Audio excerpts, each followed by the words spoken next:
Good afternoon, Namibia and the world, and welcome to the Wednesday edition for this week, the 11th of May, here at the Government Information Center. We are looking at the topic that is looking into the impact of increased commodity prices on the citizenry. And in the studio, we've got three panelists that will be helping us to look into that particular issue that is affecting Namibia currently. My name is Shianua Desire Kahiha, and it is at this moment that I would like to call on Dr. Kalumbi Shangula, who is the Minister of the Ministry of Health and Social Services. He will be giving us the Covet update for the 10th of May. Good afternoon, Doctor. How are you this afternoon? Good afternoon. Pleasure to be here. Good afternoon, esteemed panelists. Good afternoon, fellow Namibians. Today, I'll share with the public the COVID-19 report of the 10th of May 2022. We have received 1,289 results in the last 24 hours reporting cycle, and out of those, 222 are new positive cases, which represent 17.2% positivity ratio. Of these, 192 are new cases and 30 are reinfections. The sex distribution is 129 females, of which 114 are new cases, and 93 males, of which 78 are new cases. The age ranges from 5 months to 69 years. They as follow: Commas 136, 136, all from Windhoek. Ochabanjupa 20, with Ochuarongo contributing 12, Kakarara 6, and Okahanja 2. Erongo 16, Swakopmund and Wolf's Bay 8 each. Hardap 7 from Rehoboth, Karas 4 with 2 from Luderitz and 2 from Kidmanshoop. Kavango East 3 from Rondo, Omake 3 from Khobabis, Oskoto 2 from Tsumeb, and Kunene 1 from Korihas. About 70% of the positive cases, they are reported from Commas region. And among the confirmed cases, we have 21 leaders, all from different schools, 12 healthcare workers, 11 students, and 1 teacher. 23 cases have received 1 dose of COVID-19 vaccine, 63 cases are fully vaccinated, of which 10 have received a booster dose, and 13 cases are not eligible, and 123 cases are not vaccinated. 297 cases from 8 regions have recovered as follow: Commas 205, Oshana 32, Erongo 25, Omaheke 19, Kunene 8, Karas and Zambezi 3 each, and Oshikoto 2. The number of active cases now stand at 867. 32 cases are hospitalized, of which 8 are admitted in the intensive care units. 2 of the hospitalized cases are fully vaccinated, and none of those in ICU admission is vaccinated. The distribution of hospitalization is follow: Commas 12, Hardap 4, Erongo 2, Zambezi 2, Kunene 1, Chobanjupa 1. On the positive side, we have not recorded death during the period under review.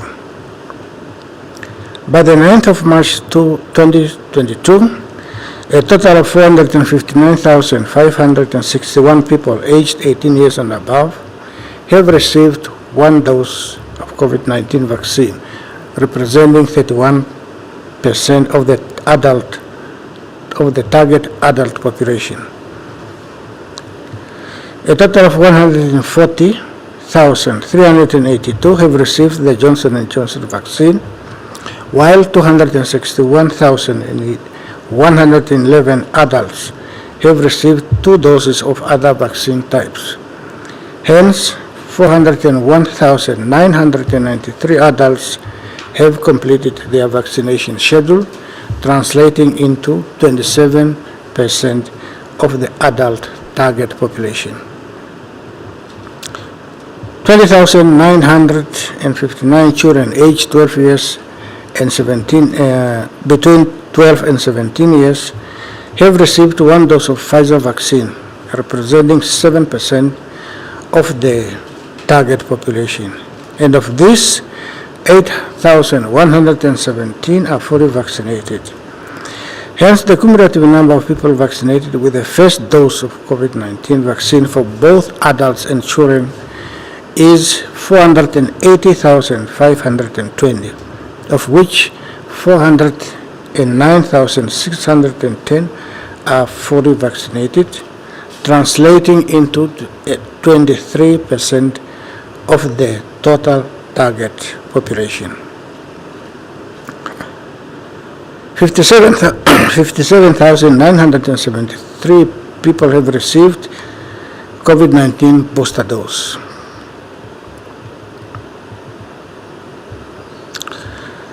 In terms of national summary for the 10th, the cumulative number of infections thus far since the beginning of the pandemic stand at 159,503.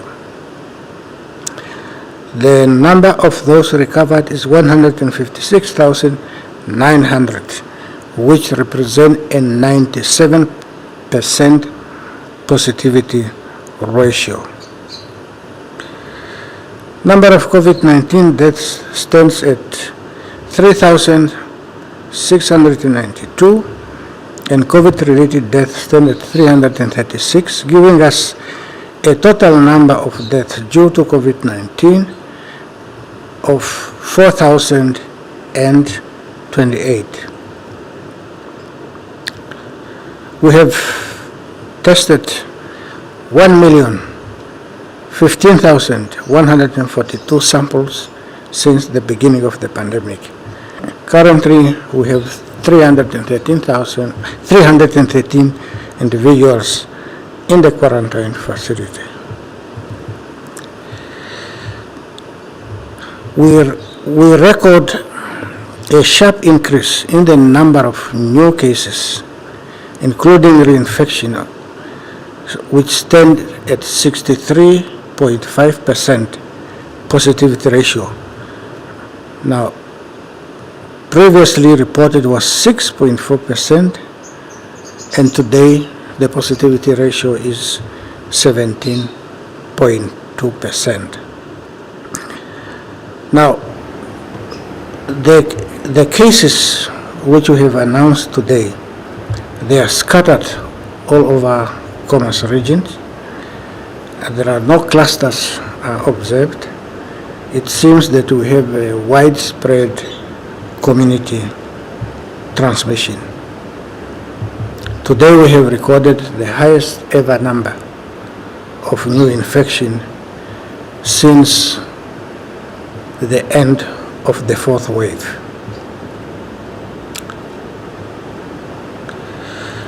Which is of grave concern to us is the fact that we are still observing high proportion of unvaccinated individuals getting infected, getting hospitalized, requiring critical care, and invariably die due to severe illness. So this is a call for redoubling our efforts to be able and to adhere to public health and social measures.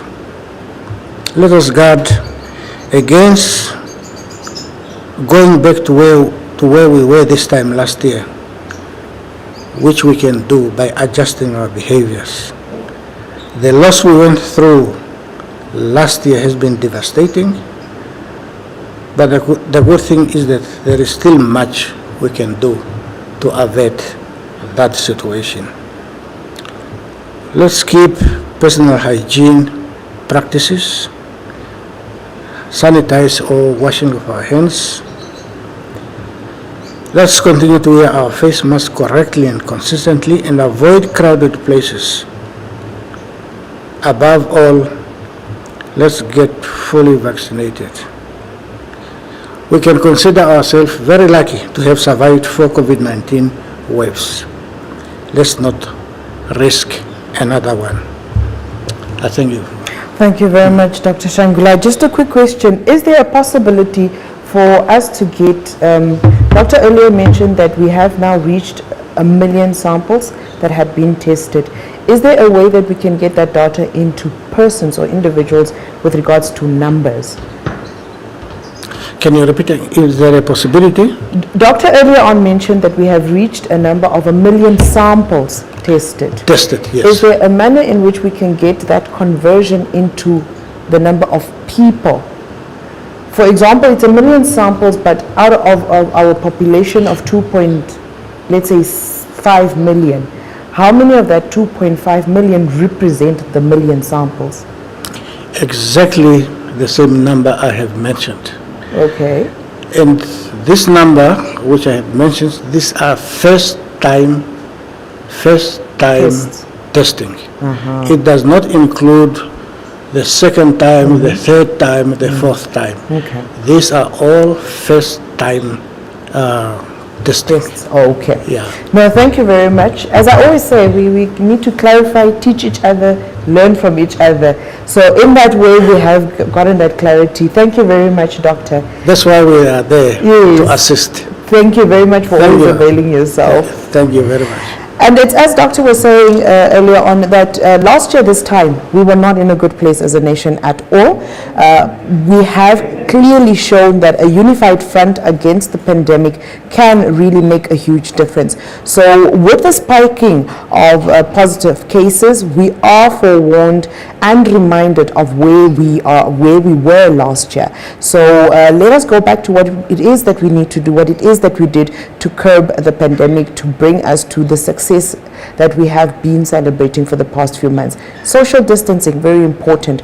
Always wash your hands with running water and soap where you get the chance to do so. If not, continuously sanitize, and also your surfaces, your doorknobs. And it is that winter flu season, and there is a flu going around at the moment. So please do take care of yourself and your loved ones. Getting back to this afternoon's topic, we are looking at the impact of increased commodity prices on the citizenry. And in studio, I have 3 panelists that will be looking or assisting us to look into this topic. On my immediate left, I have Ms. Kailiki Sahlala. I hope I pronounced that correctly, close. She is the Deputy Labour Commissioner in the Office of the Labour Commissioner. Good afternoon, ma'am. How are you? And thank you for joining us. How are you? And thanks for inviting me for this very important forum. Thank you. And then we have Mr. Severin Tame, and he is the Deputy Secretary General from the National Union of Namibian Workers, NUNW. Good afternoon, sir. Thank you for being with us. Good afternoon. Thank you for inviting me to join the discussion. Yeah. And on my far left, I have Ms. Rusa Nandaho, and she is a group economist with the First National Bank of Namibia, FNB. Good afternoon, ma'am. Good afternoon, and good afternoon to the viewers as well. Thank you for being with us and availing your time to discuss this topic with us. And diving right into it, Ms. Sahlala, we would like to find out from you, what is the relationship between the Ministry of Labour, Industrial Relations and Employment Creation and the Office of the Labour Commissioner? What is the role of the Labour Commissioner as well? Okay, first of all, thanks very much for the question. And I would like to answer your question by indicating that the Office of the Labour Commissioner is an alternative dispute forum, resolution forum, which was established to ensure that the labor disputes are resolved speedily, and the Office of the Labor Commissioner, when providing such services, we do not charge anything. It is done free of charge. Okay. And we resolved under the Ministry of Labor, Industrial Relations and Employment Creation. However, the relationship that is there is only the support services that we get from the Ministry of Labor. For example, they assist in the recruitment of our officials. It deals with the payment of our salaries, and it deals with other logistics as well. Okay. However, we are very much independent in the decisions that we are making as an Office of the Labor Commissioner. Okay. Also staying with that, is it correct to then see it as a breakaway and extension that came from the ministry, or is it an office that was set up independently from scratch?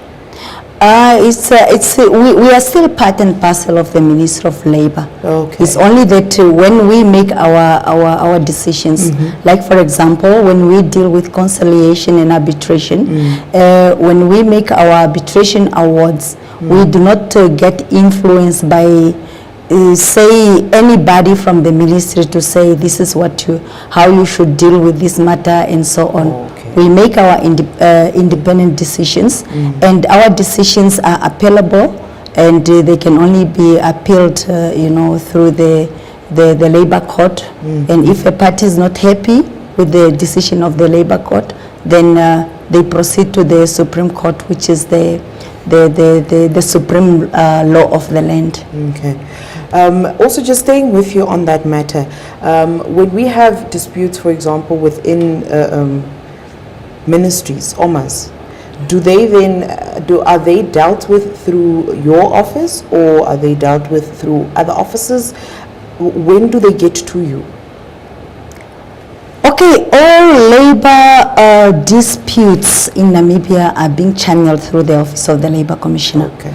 We deal with disputes that involve ministries or say the government at large, and it's just like the court. They deal with disputes involving the whole government. Okay. So now when we deal with a dispute, for example, related or involving the Ministry of Labor, we do it independently. Okay. And our decisions are independent, and if there is any party that is not happy, if the Ministry of Labor is not happy, they are at liberty to lodge an appeal with the Labor Court. Okay. Or to take the arbitrator on review. Yeah. Yeah. Okay. Moving on to Ms. Nabaho, we would like to find out, in your view, are the growth targets which have been set for the current financial year achievable? If not, what are further adjustments that should be done by the Ministry of Finance and possibly the Bank of Namibia to remedy the situation?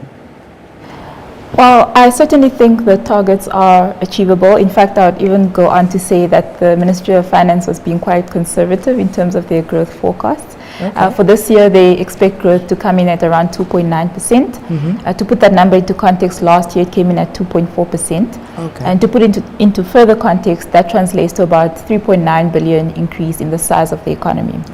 Now, if we go back to the pandemic, the economy actually contracted or reduced by about 11 billion. So gaining 3.9 billion, I think, is quite a realistic target that has been set by the ministry. Okay. What I would say is, of course, there are risks to that forecast.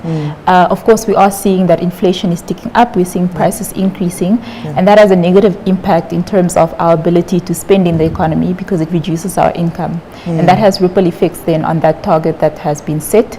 We're also seeing interest rates go up from the Bank of Namibia, and that has the same effect then on the consumer as inflation. So all in all, I would say that the targets are quite realistic, actually very realistic actually, but there are of course risks to those targets. Yeah.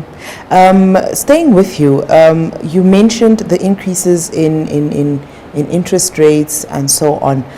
Do you think there is a possibility where our financial sector, if I'm to call it that, because it's a unified, action if it's to be taken, can find a way to freeze those or bring them down or substitute them in order to assist the ordinary Namibian with regards, looking at the fact that many people have lost their jobs during COVID, many of our people lost breadwinners during the COVID pandemic.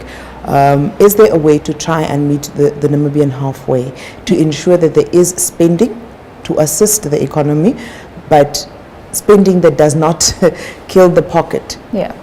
I think what's important to remember in terms of interest rates and how they're set in Namibia is that they're set by the Bank of Namibia. So Bank of Namibia has the mandate to increase the interest rates. They have what we call a monetary policy committee every 2 months. I'm sure you've all seen the announcement where they set the interest rates.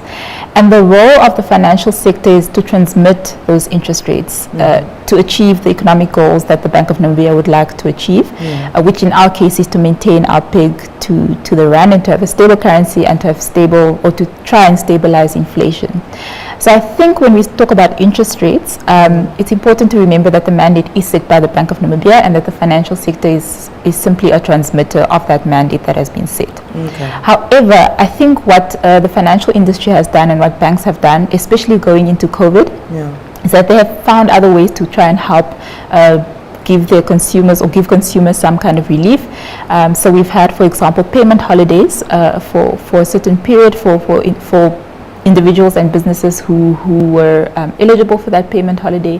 We've also had trying to reduce our fees or trying to make sure that our fees don't increase by much. So I think that is where we can really help the consumer. But in terms of the interest rate, according to the Bank of Namibia Act, we are the transmitters of those interest rates. And so the mandate for interest rates sits more at the regulator level. Yes. Okay.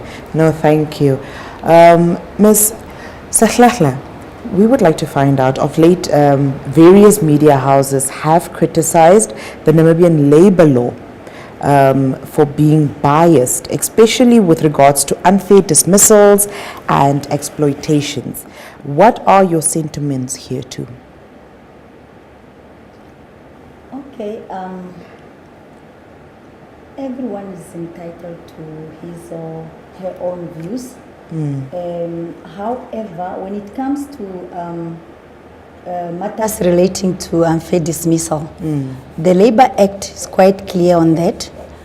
Section 33 of the Labour Act states that an employer must not dismiss an employee whether notice has been given, without a fair and valid reason, and without following a fair procedure. So when a dispute is referred to the Labour Commissioner, we look at those two legs of inquiries. We look at, was there a fair and valid reason for the employer to dismiss that employee, and did the employer follow the set procedures before dismissing such a employee.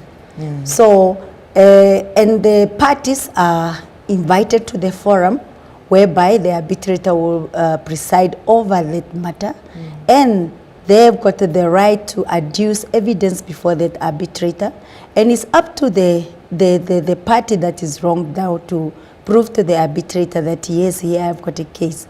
So, and labor matters are determined on the balance of probabilities and not beyond reasonable doubt. So if you come with your case and you have got your evidence on the table and you put your case properly, then I would not see why, if there is an outcome, would be perceived as being biased or something like that.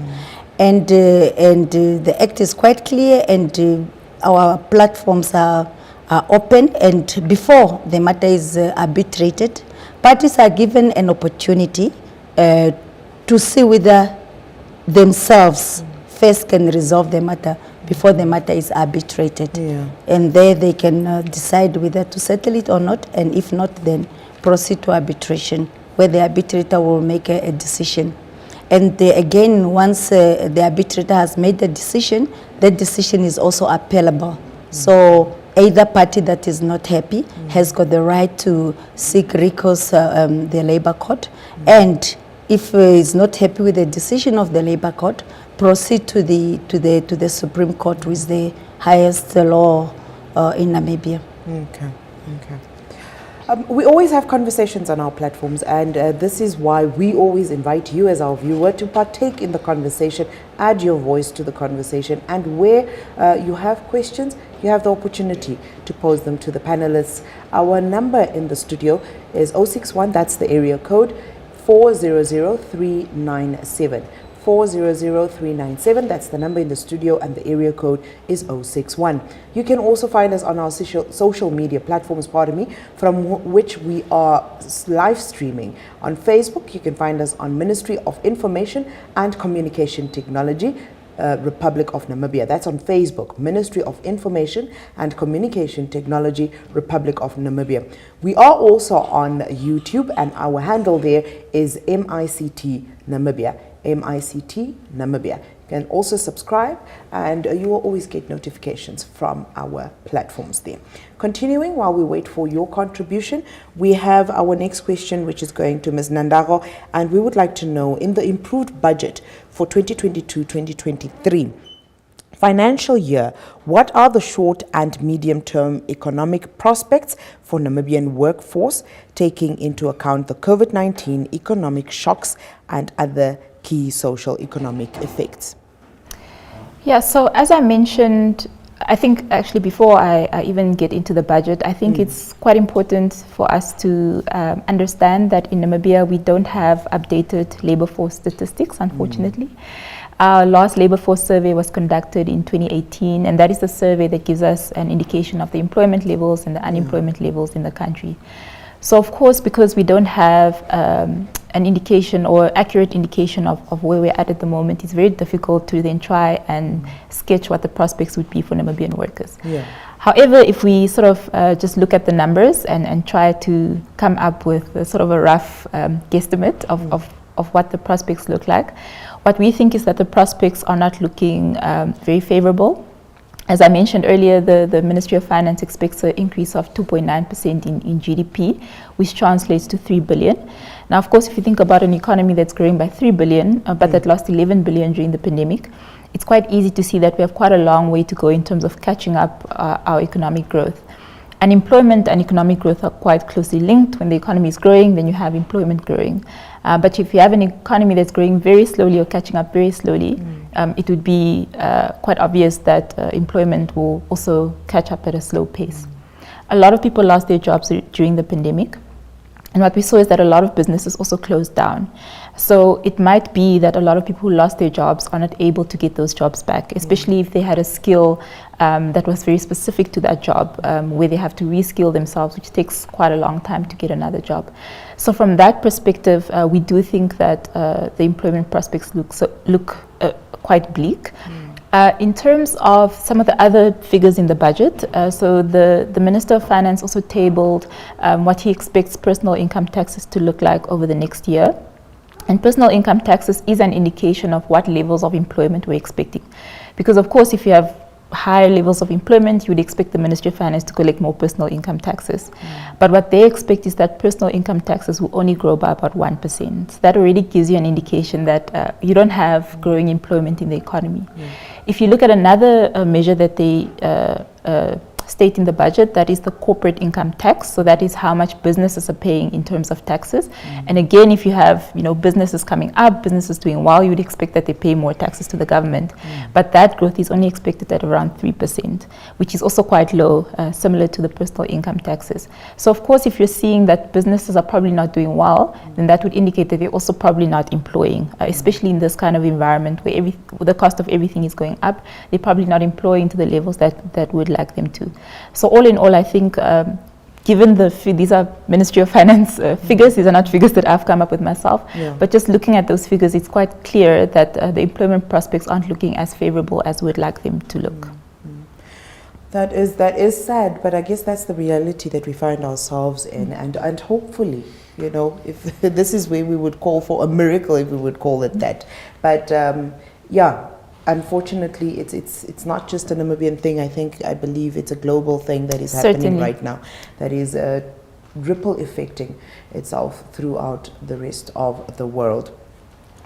Mr. Tame, we have not forgotten about you. One of the key purpose of labor unions is to give workers the power to negotiate for more favorable working conditions and other benefits through collective bargaining. Lately, we have seen that some political formations are confronting what they term as unfair labor practices amongst some entities operating in Namibia, more than what labor unions are doing. What is your view on this? Thank you.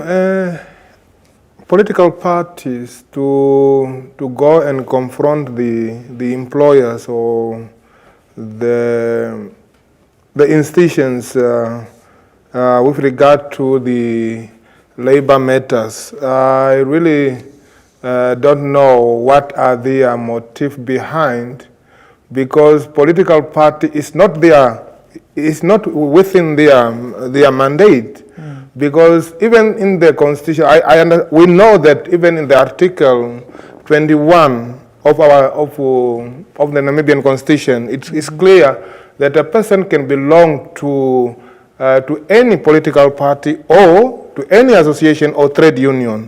But when it comes to labor matter, there is a provisions in the Labor Act that provide the union to speak on behalf of the workers, but not the political parties. But it's difficult now to respond why the political party taking over. But one might think maybe they have their reasons, maybe is to get popularity or to get support support that I cannot even just really know what are their reasons, what are their agenda. But it is not, even I think, unless maybe otherwise told, but the Constitution is not there, is not clear that the political party, even the Labor Act of number 11 of 2007 does not provide that the political party have to represent workers, but the trade union have their mandate, and the mandate of the trade union and the mandate of the political party is different how we operate. Okay. Now I hear you. It's quite clear, because from what you're stating, especially with the representation with the constitutions, it allows for some of us to have an idea of whose powers end. But there is a concern now where back in the days, NUNW was known as a fearless body, fighting for the plight of the worker, literally door to door if they had to. However, of late, the streets are saying that you have become a pro-government body, which agrees on every government decision taken. What is your view on that accusation? I think everybody is entitled to his view and opinion. Yeah. And sometimes people can make even things which is not maybe true. But our critical role is to influence policy in the interest of the worker, the working class. We also have to influence policy for the safety of the workers. But and then some process, because there is legal instrument which is in place when addressing issues affecting the workers. There are legal instrument, and those legal instruments, sometimes the process can take long, because maybe one might want it today, but the process, because it's not one person, because there is employer there or industry, and then you as a worker here, and there is then you have to let me just say the case may be reported to the office of the labor commissioner, and then you need to agree, and time is consuming in dealing with those issues. But the federations or the labor NUNW is very vocal in addressing the issues which affect the workers. And even, for example, I think even during the Wage Commission, NUNW have played a vital role influencing in the labor wage commissions that it has to be favorable to the workers. Okay. No, we hear you. Ms. Sihlahla, here we would like to hear the views from both the Labour Commissioner's Office, and where possible, from your observation and experiences from the Ministry of Labour. We want to find out what is the role of these two offices in salary increments, especially for government employees, and what achievements have been had in terms of fighting for the plight of workers with regards to salaries and benefits.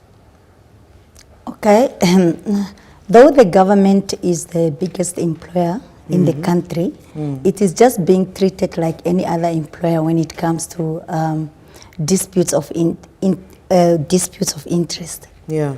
Okay, a dispute of interest is one that the employees would try now to negotiate better working conditions or to deal with other issues of mutual interest. Now, when they try on their own, at the company level or at the institution level, they are unable to do so and reach a stalemate, then they will refer the dispute to the Labour Commissioner. Yeah. Once a dispute is referred to the Labour Commissioner would then designate a conciliator to conciliate in that matter. So the role of the Office of the Labour Commission is basically to conciliate, to assist the parties to see whether the parties can reach their own mutual agreement. If then at the Labour Commissioner, parties do not reach an agreement, we issue them with a certificate of unresolved dispute, and either party can now decide whether to go on strike, that is on the part of the employees, or to go on lockdown, to lock down the employees, that is now on the part of the employer. So, however, the conciliator will remain seized with the matter until the matter is resolved. So basically, the involvement of the Labour Commissioner is to conciliate the matter, and to see to it that the matter has reached its or it is resolved. Yeah. Okay. That's but good then to the know. Labour Commissioner does not impose Yeah. a decision on disputes of interest. Okay. No, that's well explained. Mr. Tame, the NUNW has recently had engagements with government with regards to salary increments for government employees who have not received salary increments for about 7 years now, if memory serves me right. What were the outcomes of these engagements? I think, is it 7 years or 5 years? Because we have to look at the financial years. Let me just say from 2017 to 2018, 2018 to 2019, 2019 to 2020 to 2021, and 2021 to 2022. Yeah, but yes, the process is still ongoing. Okay. They did not really at this stage, we can't say that the two parties have come to a deadlock because the process is still ongoing. And although the matter of salary increment has been registered with the Office of the Labour Commissioners, but it's still, because there is legal processes which has to be followed. And as we are speaking now, the bargaining union, which is NANTU and NAPU, they are in the region now to meet their members, to give them an update, and also to seek a fresh mandate. What could be happen, for example, happen if the employers is not going even to meet whatever may be if we will not agree. They are on the ground now. They have now in the regions to meet the employers.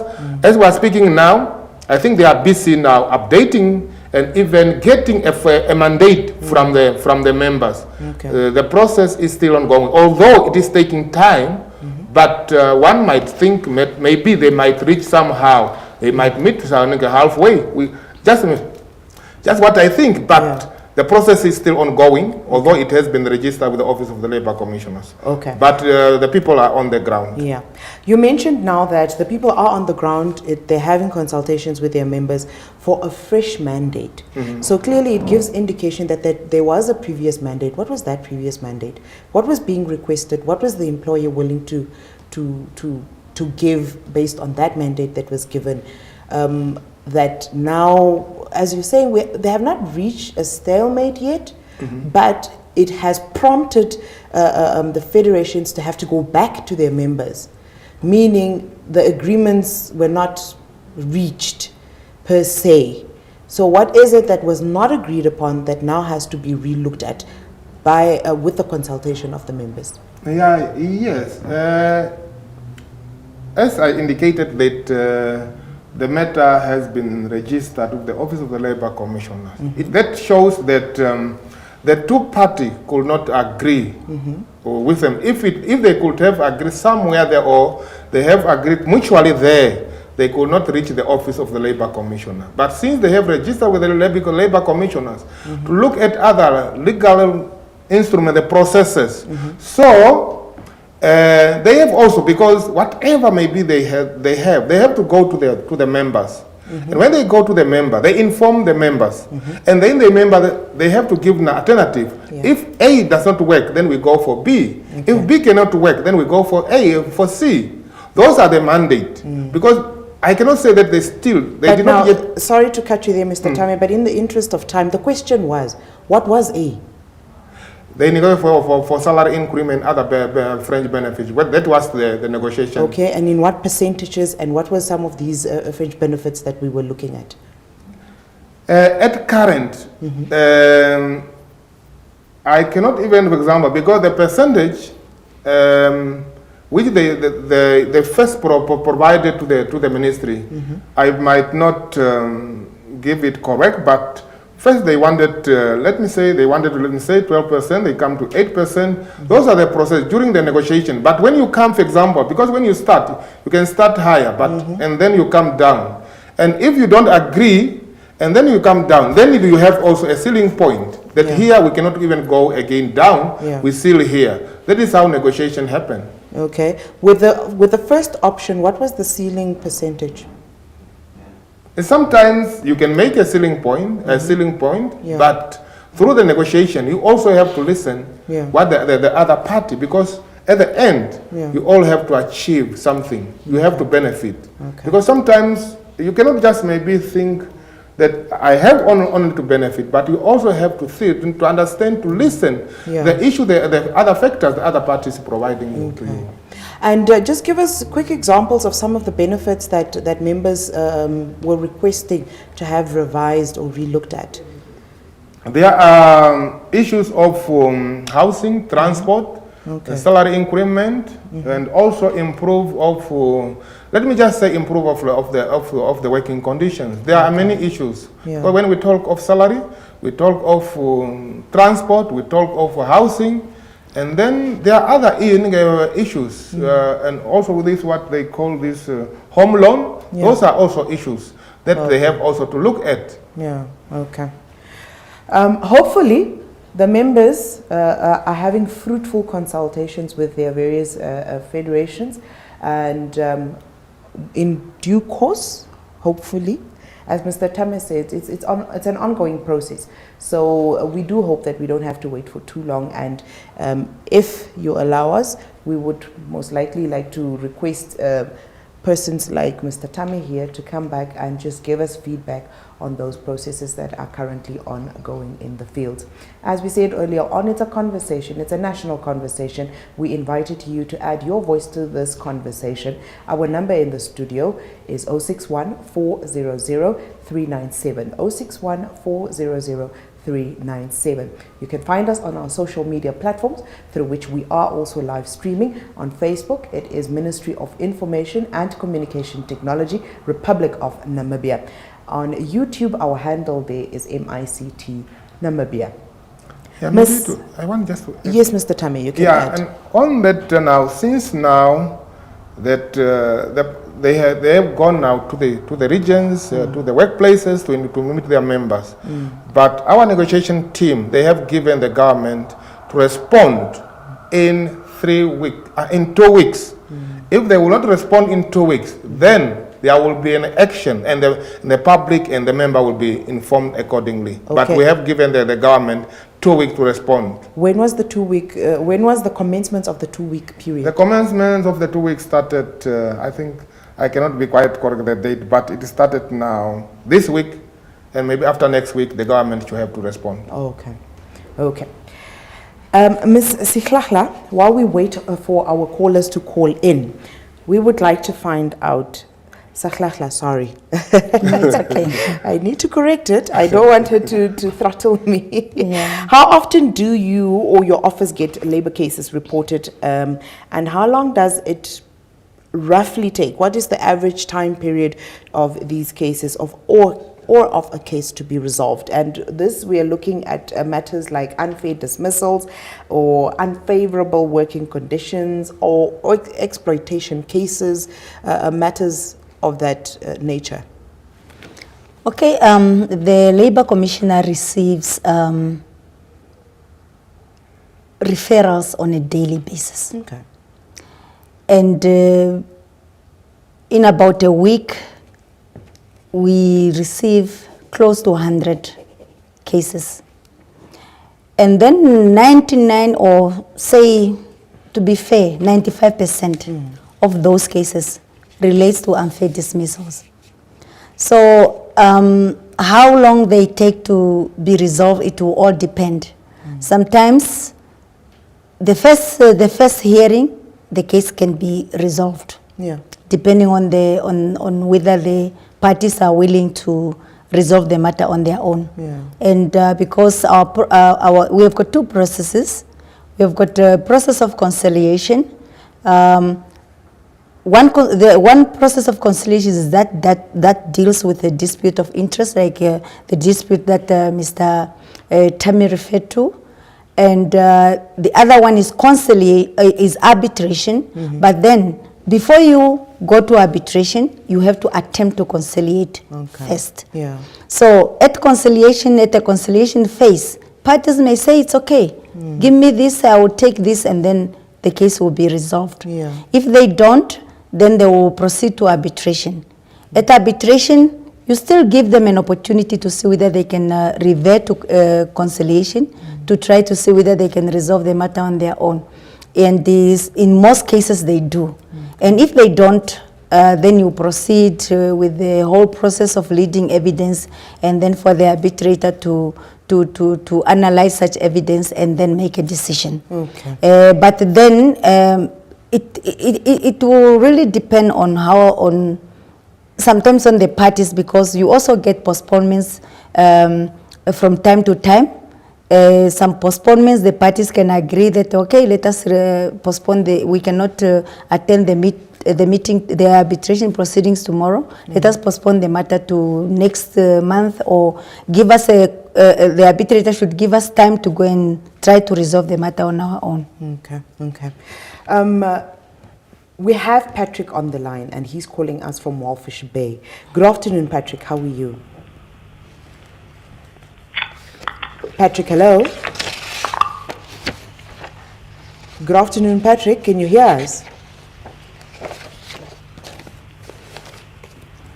I think we're having a bit of a sound delay. Yes, how are you, madam? Oh, there you are. We are well, Patrick. How are you? Yes. Good afternoon, Patrick. How would you like to add your voice to the conversation this afternoon? Yes, I just want to ask a question. Yes. On regarding the service fee. The service fee, it has to be paid to what kind of person, or in which loss of work is which one? Dismissal or where? Because some part of I was being dismissed. Well, I worked for the company for 12 years. And the company refused to give me my service fee. Okay. So the question is, who is eligible to receive a service fee? Your question is, who is eligible to receive a service fee upon dismissal? Yes. Okay. I will pose that question to Ms. Sihlahla, and hopefully she can assist us. Sorry? I will pose the question to Ms. Sihlahla, and she can assist us with your question. Yes, because I worked for 12 years for the company and I was being dismissed. And I asked for my service fee. Then from there, the company said, they cannot give me for the service fee. Well, I worked for the 12 years. So I want to know in which route I have to go, and the service fee is given to what kind of person. Okay. Thank you very much for your call, Mr. Patrick there from Walfish Bay. Mr. Slahla, can you assist there? What is a service fee and who's eligible to receive it? Okay, the severance pay, I think that is what he is referring to, severance pay, is a person who is dismissed is entitled to severance pay. A person who dies while in employment is entitled to severance pay. A person who retires, who resigns or retire at the age of 65 is entitled to severance pay. However, a person who is dismissed on account of misconduct is not entitled to severance pay. So it will all depend whether your dismissal came as a result of maybe retrenchment or maybe on account of an employee being boarded, medically boarded, that he cannot continue anymore, or that is now on ill health. But if it is on account of misconduct, an employee is not entitled to severance pay. Okay. Mr. Patrick, I hope we have answered your question. And if you have further questions, I think there are offices that you can actually approach, like the Office of the Labour Commissioner, if you need more answers to your questions. As we round off the session for this afternoon, Ms. Nandaro, the prices of commodities have recently surged. One key factor being the global tensions that we are witnessing amongst the Western world currently, and also the post-COVID effects. What do you think should be done to cushion the already squeezed pockets of the workers? Yeah, I think but you are quite correct that prices have gone up quite significantly. And this is not only in Namibia, it's globally as well. So for example, in the US, they used to have an inflation rate of about 2%, and now they're at an inflation rate of about 8%, which is quite a significant increase. In Namibia, our inflation rate has increased to about 4.5%, whereas last year it was at around just under 3%.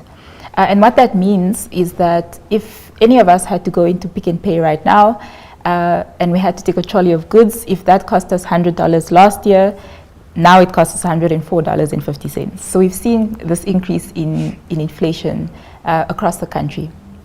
Now, of course, as you rightly mentioned, this increase in inflation rates is as a result of global issues, so external forces, which makes it very difficult to cushion the consumer because the issue is not internal, it's not domestic. However, what we have seen is that recently from the Ministry of Mines and Energy, I must also mention that a lot of our inflation is driven by petrol price increases because petrol is an input into almost everything that we do. Even getting to the studio, we needed to put petrol into our cars. So it's important to remember the drivers of inflation, and what the Ministry of Mines and Energy has done in consultation with the Minister of Finance is that they've actually reduced some of the levies that are charged on petroleum products for a period of 3 months, just to limit that increase in inflation that's driven by global oil prices. So I think that concept can certainly be extended to other goods and services where possible, and where it makes sense. We must always take a balanced approach. So I think that is one of the ways we can certainly assist the consumer in terms of just abating these inflationary pressures that they are facing at the moment. Okay. Well, as we said, it's squeezed all over the place, and I think as you're alluding to or highlighting, the petroleum really does drive everything. We have Anytime from Tsumeb on the line. Good afternoon, Anytime. You're closing off the show for us. How are you this afternoon, and how would you like to add your voice to the conversation? Hello. Hi, Anytime. How are you? I'm good. I happy to hear you sound very faint. Yes, no, I think we're having a delay in the sound this afternoon, but I hope you can hear us. Okay, let me try. Thank you very much for according me time on this platform. Yes, in most cases, these are the issues that are dominating on the People's Parliament. Like I've raised this concern on the price, whatever commodity price increase, whereby the salaries of the civil servants remain just the same. No any rise of salaries. Now, I just want to ask, I heard that the government is given 2 weeks to respond to the call from the unions. Why giving the government 2 weeks if the government itself has been aware of this high commodity whatever, price rise? Yet they turn their blind eyes. The government turns the blind eyes and the ears on the livelihoods of the citizens. Particularly, not only the citizens, but let me be specific here, the civil servants. We have been saying the salary increment. The last time the salaries were increased was in 2015. How many years passed? Now, why giving the government 2 weeks to respond? Yet the government has been taking almost 5 years or 6 years without salary increment. I want the panel there to address this one. Why 2 weeks? Why not 1 week? Okay. Okay. Yes, that is my question. Why 2 weeks? Okay, no, we will pose that question to Mr. Tame for you anytime. Thank you for adding that particular point. Mr. Tame, I believe that question is to you. His question is, why do we need to give the government so much time? I indicated earlier that there are two people, and then the third one is the government. Let me just say the government is also employer in this regard, because it's our employer of the civil servant. And then the two people, because first the government wanted to give 30 days. And so the union feel, no, 30 days is enough, because the process has been also ongoing, and is also posing a stress on the members. So the union decided, no, we cannot even go more than 30 days. And then they say, no, we only will have two to give you, then they give you them a deadline of 2 weeks. At the same time, they have also to go out to the region to inform the members, and also to get fresh mandate. I think the 2 weeks is reasonable in a normal situation. Okay. No, as Ms. Sahlahla also alluded to a bit earlier on, these are processes that a particular case or a particular situation goes through, and each one, as much as we would like to have answers to it immediately, they need to have their time through which evaluations, analysis, and maybe even calculations need to be made. Am I correct there? Yes, you are very much correct, because, you know, the two parties, they are busy negotiating, and they are expected to negotiate in good faith. And during the negotiations, there are things that are coming up, and each representative may require to go and consult its constituencies. So as a conciliator, you have to grant them the opportunity to do so, because the purpose of having it is having the conciliation process is to assist them and to ensure that the matters are resolved.